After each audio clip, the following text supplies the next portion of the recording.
we try to, for the big projects, initiate most of them ourselves. But we do give a lot of, we did before the crash. I don't know what's going to happen after the market went down. And I'm sure you have looked at our website, the foundation website, to see what we're doing. One of them, another website we did years ago and funded it and spun it off to the group that was working on it, is laborarts.org. My father was a very important labor leader in New York, J. Rubin, and he founded the Hotel Workers Union. And one of the things we do with the Hotel Union for many years is every year we have a writing contest for the children of the hotel workers. And the union does a three-page, full-page write-up with pictures of the award ceremony where I'm there with all these kids, almost all from Asia or Russia. Or, there are not too many Russians, but a few years ago there were a lot of Russian kids. And all these kids are immigrants to America, and they're all going to Bronx Science or Stuyvesant, or the best schools in the city. And the union then does this newspaper, you know, and it's very exciting to do that. We do writing contests for the American Civil Liberties Union, the New York chapter. I think there are 4 or 5 chapters. And it started out on looking at First Amendment rights. And they've done a contest on the Rockefeller drug laws. And it's to get these youngsters involved in thinking about and writing about these very big issues. My wife's on the board of Human Rights Watch. I don't know if you saw that on the web. She's on the board of Human Rights Watch and Channel 13. So we really our interest range a lot in human rights, a lot of issues on poverty and education, and it's not a big foundation. It's not a humongous foundation, but you can give modest grants and do great things with them. We are very optimistic, but I think it's going to take a long time. I mean, the economy and the public services is close to being in a cesspool.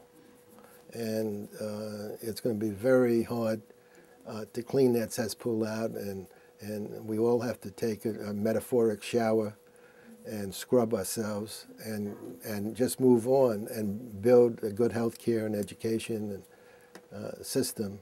And a great economic system. And I think it's going to take somewhere between 5 and 12 years to right all the destruction that we've had. It's going to be a very difficult thing. First of all, Shelley and I are at the age that the first priority is our survivor, because without our survivor, there'd be no foundation. And so that's a very important thing. It's very, very hard with all the endowments for nonprofits that have been basically partially destroyed by the economy and the corruption and in the financial system to get on their feet again. And it's like, to us, it's going to be like starting over again where we were 5 or 10 years ago. To get the money back, to be able to donate it, to say yes rather than no.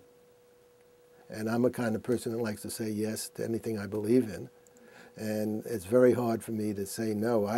One of the ways that the museum survived and went is our whole philosophy is getting around the word no. I never take no for an answer. And when we bought the building over 10 years ago, the Barney store, and I was driving down from my office, which we could see from your old office, which we could see from your window across 17th Street, there was a big sign saying bankruptcy auction. And we were looking for space for the collection and thinking a little more modest terms. And it took me 2 weeks. The Barney store was closed. It was going in auction. It was probably going to be bought by a real estate Mongol who would tear it down and put up condos. And I went it took me 2 weeks to get in, and I took the elevator to the top floor. It has a beautiful marble staircase and a great skylight, and the skylight was full of dirt from the outside. You could hardly see through it, and one of the workers must have written an obscenity on it. So that was my first, and I would put it in. You probably edit it out, but you could. I looked up and it said "fuck you." That was my first introduction to the building. And there were broken display cases and racks, and the place was filthy and cold and unattractive. And I walked down 2 flights of stairs, and I knew this was it. When you fall in love with somebody, you know it is instantaneously, right? You don't have to. You know what's right and what's wrong on an emotional level. Mostly, it works. And I knew that I was going to buy the building. And Mitch Roth, who now works for us, was the only staff person that was working for Barney's at the time. And I said, Mitch, I'm going to buy this building. And he said, you're crazy.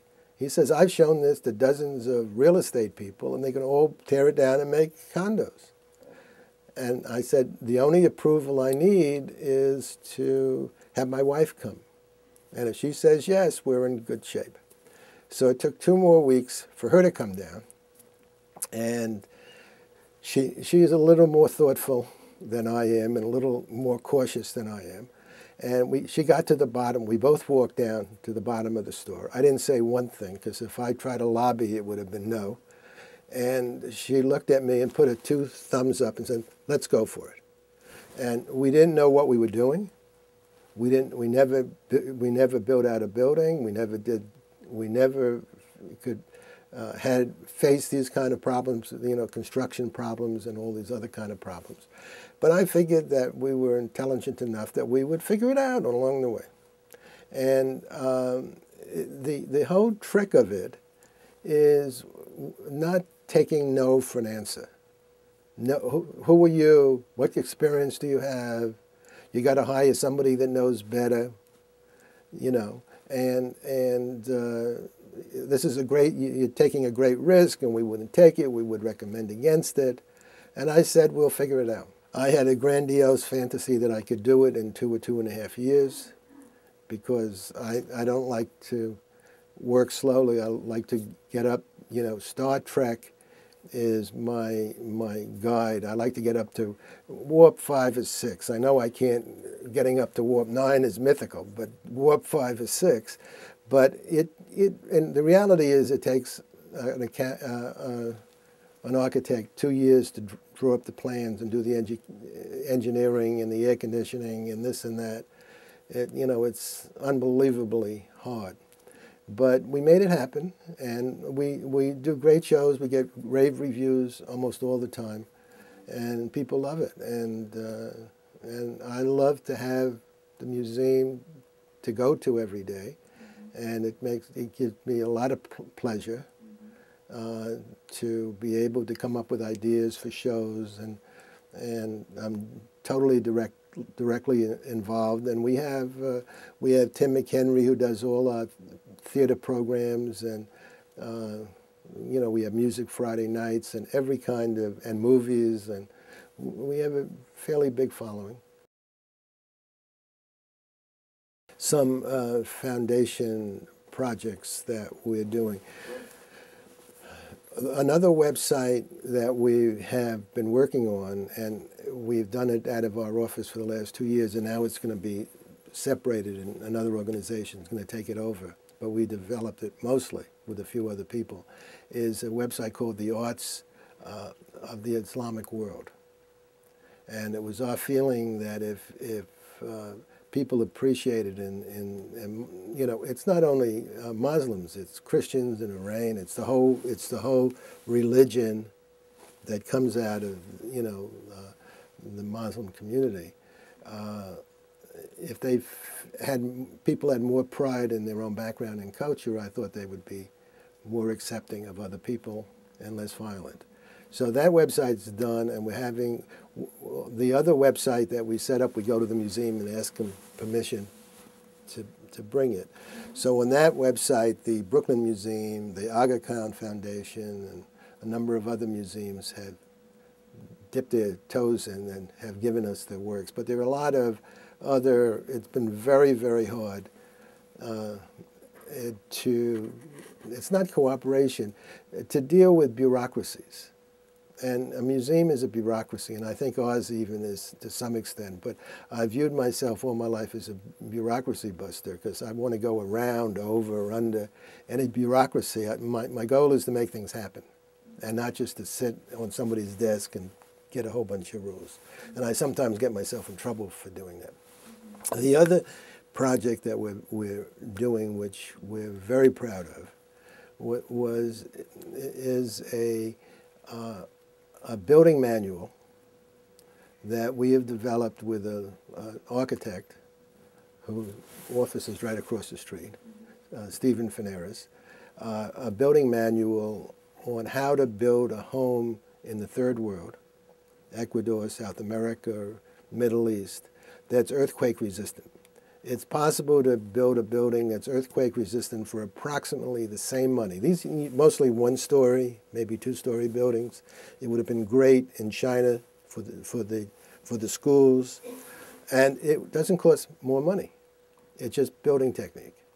And we spent 2 years, Stephen mostly doing the work, and under my encouragement and support and financing, which wasn't too much. It was amazing how much we accomplished with very little. We have a very large, big manual that is going to be published by the International Code Council. And my condition for putting this thing, and Stephen's condition for putting this forward, was that it had to be made available free. And we're going to put it on a website free. So all these techniques, it's not something proprietary, nothing that we're going to make money on, nothing he's going to be able to bill extra for as an architect. Just make it available, put it in the public sector where it should be. And if they use these techniques when they, in Turkey or Iran or in China, probably 80 or 90% of the damage and most of the deaths would have been prevented. So that's one of our foundation's stellar projects, and one that is the top half a dozen projects we funded over the years. It's anything about circus history, circus acts, circus memorabilia. You're going to go home tonight or get on it now. And a year from now, it will probably be triple in size. And what it is, it's a visual library of the circus. And they're going to other circuses for them to give their acts. If you're a circus performer, you're high, wire person or a juggler or a clown, it dies with you. When you're dead or you retire, there might be some photographs of it. And a lot of those photographs are lost. Years and years ago, one of the TV stations had a half-hour, I think it was once a month or once a week, a circus, on circus. And they probably did 30 or 40 half-hour. They can't find them. There's no record. The TV station doesn't have it. There's no record. This was something that's ephemeral. It's impermanent, as the Tibetan monks talk about. This is impermanence, and through the web, it's to make it permanent.